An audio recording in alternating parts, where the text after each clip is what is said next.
So that is what's broken down in the stomach. Protein and protein alone.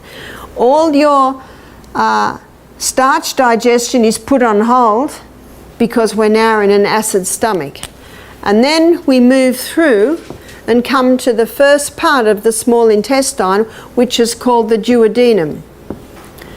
And the duodenum has two main organs that are emptying into it. Notice we've got the liver here, the gallbladder. The gallbladder is a reservoir for bile, and that bile duct comes down, connects with the neck of the pancreas and empties into the duodenum. It's an alkaline environment in the duodenum. And the enzyme that is released from your gallbladder, so I'll just do GB for gallbladder, from the duodenum, is bile. And bile is an enzyme that breaks down long-chain fatty acids, so this is your unsaturated fats. So a lot of those fats are vegetable fats, you know, found in your nuts and your seeds.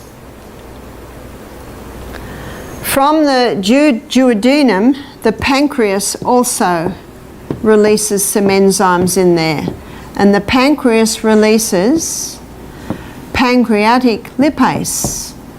And pancreatic lipase does the final breakdown of the unsaturated fats. They're the long-chain fatty acids. So bile starts it, pancreatic lipase finalizes it. The pancreas also releases pancreatic amylase. And remember, ptyalin is a salivary amylase, so the amylase salivary amylase ptyalase starts the digestion, put on hold in the stomach, comes to the duodenum, and pancreatic amylase finalizes the starch digestion. What's also released in the pancreas is trypsin. And trypsin is the enzyme that finalizes protein digestion. So protein digestion is begun in the stomach and finalized in the duodenum under trypsin and chymotrypsin. So these are two enzymes that break down protein. I've got some good news. It's going to get easier now. They're all the big words.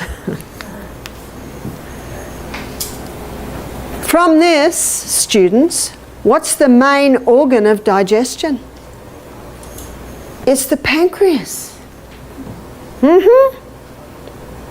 Most people think that all of their digestion happens in the stomach, but it is not true.